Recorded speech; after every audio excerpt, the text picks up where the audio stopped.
ದಾವಣಗೆರೆ ದಕ್ಷಿಣ ಕ್ಷೇತ್ರದಲ್ಲಿ ಬಿಎಸ್ ಯಡಿಯೂರಪ್ಪ ಅವರು ಭರ್ಜರಿಯಾಗಿ ಪ್ರಚಾರವನ್ನ ಎರಡನೇ ದಿನ ಕೂಡ ಬಿಜೆಪಿ ಅಭ್ಯರ್ಥಿ ಪರವಾಗಿ ಕ್ಯಾಂಪೇನ್ ನಡೆಸಿದ್ದಾರೆ. ಶ್ರೀನಿವಾಸ್ ದಾಸ್ ಕರಿಯಪ್ಪ ಪರ ಮತಯಾಚನೆಯನ್ನು ನಡೆಸಿದ್ದಾರೆ. ಇವತ್ತು ದಾವಣಗೆರೆ ನಗರದಲ್ಲಿ ರೋಡ್ ಶೋ ಅನ್ನು ಬಿಜೆಪಿ ಹಮ್ಮಿಕೊಂಡಿದೆ. ಈ ಬಾರಿ ಬಿಜೆಪಿ ಅಭ್ಯರ್ಥಿ ಗೆಲುವನ್ನು ಸಾಧಿಸುತ್ತಾರೆ ಅನ್ನುವಂತಹ ಭರವಸೆಯನ್ನು ಕೂಡ ವ್ಯಕ್ತಪಡಿಸ್ತಾ ಇದ್ದಾರೆ. ಈ ಬಾರಿ ನಾವು ಈ ಕಾನ್ಸ್ಟಿಟ್ಯೂಯೆನ್ಸಿನ ಗೆಲ್ತೀವಿ ಅಂತ ಹೇಳ್ತಿದ್ದಾರೆ. 2008ರಿಂದ ಕೂಡ ಬಿಜೆಪಿಗೆ ಕಬ್ಬಿಣದ ಕಡಲೆ ಆದಂತಹ ಕ್ಷೇತ್ರ ದಾವಣಗೆರೆ ದಕ್ಷಿಣ ಕ್ಷೇತ್ರ.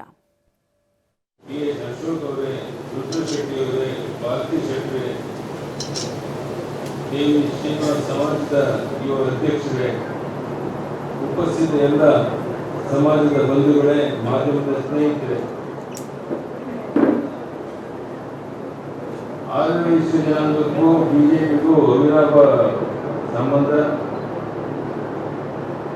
ನಿಗಮಗಳ ಅಡಿಯಲ್ಲಿ 2019ರಿಂದ ನಮ್ಮ ಸರ್ಕಾರದಲ್ಲಿ ಹಲವಾರು ಯೋಜನೆಗಳು ಕೊಟ್ಟಿದ್ದು, ಸುಮಾರು 40 ಕೋಟಿಗಳನ್ನು ನಿಗಮದ ಅಡಿಯಲ್ಲಿ ಸಾವಿರಾರು ಬಡ ಯುವಕರಿಗೆ, ಬಡ ಉದ್ಯಮಿದಾರರಿಗೆ ಅನುಕೂಲವಾಗಿದೆ. ಆದಿವಾಸಿ ಜನಾಂಗದ ಹಲವಾರು ಸಮುದಾಯಗಳಿಗೆ ರಾಜ್ಯದಲ್ಲಿ ನಮ್ಮ ಕರ್ನಾಟಕ ಸರ್ಕಾರ ಕೊಟ್ಟಿದೆ. ಒಂದು ಈಗಾಗಲೇ ನಮ್ಮೆಲ್ಲ ಹಿರಿಯರು ಮಾತನಾಡಿದ್ದಾರೆ.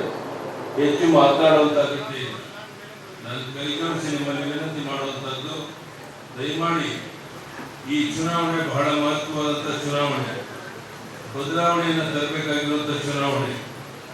ಹಣದ ಬಲದಿಂದ ಅಧಿಕಾರ ನಡೆಸ್ತೇವೆ ಅನ್ನೋಂಥ ಭ್ರಮೆಯಲ್ಲಿರುವಂಥ ಕಾಂಗ್ರೆಸ್ನವರಿಗೆ ಪಾಠ ಕಲಿಸಬೇಕಾಗಿರುವಂಥ ಒಂದು ಚುನಾವಣೆ. ಈ ಸಂದರ್ಭದಲ್ಲಿ ನಾನು ನಿಮ್ಮಲ್ಲಿ ಕೈಜೋಡಿಸಿ ಪ್ರಾರ್ಥನೆ ಮಾಡ್ತೇನೆ.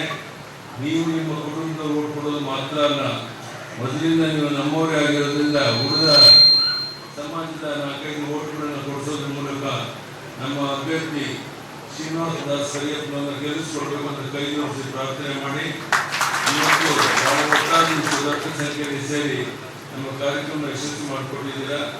ಹೇಳಬೇಕಾದಷ್ಟು ಬಹಳಷ್ಟಿದೆ, ಆದರೆ ಚುನಾವಣೆಯ ಸಂದರ್ಭದಲ್ಲಿ ಹೆಚ್ಚು ಮಾತನಾಡುವಂಥ ಅಗತ್ಯ ಇಲ್ಲ. ಎಲ್ಲ ಮಾಧ್ಯಮದ ಸ್ನೇಹಿತರಿಗೆ ತಮಗೆ ವಂದಿಸಿ ಮಾತನ್ನು ಮುಗಿಸ್ತೇನೆ. ಧನ್ಯವಾದಗಳು. ನಮಸ್ಕಾರ.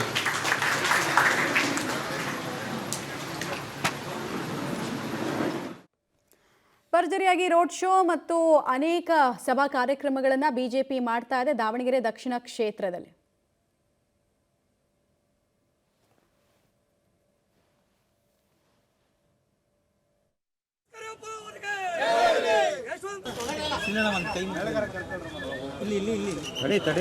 ದಾವಣಗೆರೆ ದಕ್ಷಿಣ ಕ್ಷೇತ್ರದ ಉಪಚುನಾವಣೆಯ ಪ್ರಚಾರ ಬಿರುಸಿನಿಂದ ಸಾಗ್ತಾ ಇರುವಂಥದ್ದು. ಪ್ರಮುಖವಾಗಿ ಬಿಜೆಪಿ ಅಭ್ಯರ್ಥಿ ಶ್ರೀನಿವಾಸ್ ದಾಸ್ ಕರಿಯಪ್ಪ ಪರವಾಗಿ ಮಾಜಿ ಸಿಎಂ ಆದಂತಹ ಯಡಿಯೂರಪ್ಪ ಅವರು ಕೂಡ ಪ್ರಚಾರವನ್ನು ಕೂಡ ನಿನ್ನೆಯನ್ನು ಕೂಡ ಮಾಡ್ತಾ ಇರೋದು ನಾವು ನೋಡಿದಾಗ ಯಡಿಯೂರಪ್ಪ ಅವರು ಕೂಡ ಏನು ಪ್ರಚಾರಕ್ಕೆ ಹೊರಟಿರುವಂಥದ್ದು. ಇದ್ರ ಬಗ್ಗೆ ಮಾತಾಡೋದಕ್ಕೂ ಸರ್ ಯಡಿಯೂರಪ್ಪ ಸರ್ ಇದ್ದಾರೆ. ಸರ್ ಹೇಳಿ ಸರ್, ಯಾವ ರೀತಿಯಾಗಿ ಸರ್ ನಿನ್ನೆ ಇವತ್ತು ಸಾಕಷ್ಟು ಒಂದು ಪ್ರಚಾರ ಮಾಡ್ತಾ ಇದ್ದೀರಿ?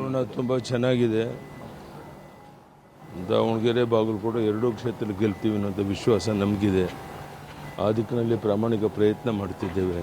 ಸರ್, ಈ ಚುನಾವಣೆ 2028ರ ದಿಕ್ಸೂಚಿನ ಸರ್ ಅಲ್ಲ, ಆ ಪ್ರಶ್ನೆ ಉದ್ಭವ ಆಗೋದಿಲ್ಲ. ಪ್ರಶ್ನೆ ಇರುವಂಥದ್ದು 2 ಕ್ಷೇತ್ರ ಗೆದ್ದು ಭ್ರಷ್ಟಾಚಾರದಲ್ಲಿ ತೊಡಗಿ ಜನಹಿತವನ್ನು ಮರೆತಿರುವಂಥ ಈ ಒಂದು ಹೊಸ ತೆರಿಗೆಯನ್ನು ಹಾಕಿ ಜನರಿಗೆ ಲೂಟಿ ಮಾಡ್ತಿರುವಂಥ ಈ ಸರ್ಕಾರಕ್ಕೆ ಪಾಠ ಕಲಿಸೋಕ್ಕೆ ಒಂದು ಅವಕಾಶ, ಅದನ್ನು ಸದ್ಬಳಕೆ ಮಾಡ್ಕೋಬೇಕು ಅಂತೇಳಿ ದಾವಣಗೆರೆ ಬಾಗಲಕೋಟೆ ಮತದಾರರಲ್ಲಿ ವಿನಂತಿ ಮಾಡ್ತೀನಿ. ಸರ್, ಈ ಬಾರಿ ದಾವಣಗೆರೆ ದಕ್ಷಿಣ ಕ್ಷೇತ್ರದಲ್ಲಿ ಮುಸ್ಲಿಮ್ಸರು ಕೂಡ ಬಿಜೆಪಿಗೆ ಮತವನ್ನು ಹಾಕ್ತೀವಿ ಅನ್ನುವಂಥ ಕಾದು ನೋಡೋಣ. ಇದಿಷ್ಟು ಮಾಜಿ ಸಿಎಂ ಆದಂತಹ ಯಡಿಯೂರಪ್ಪರ ಮಾತಾಗಿರುವಂಥದ್ದು. ಕ್ಯಾಂಪರ್ ಪರ್ಸನ್ ರಮೇಶ್ ಜೊತೆ ಪಬ್ಲಿಕ್ ಟಿವಿ ದಾವಣಗೆರೆ.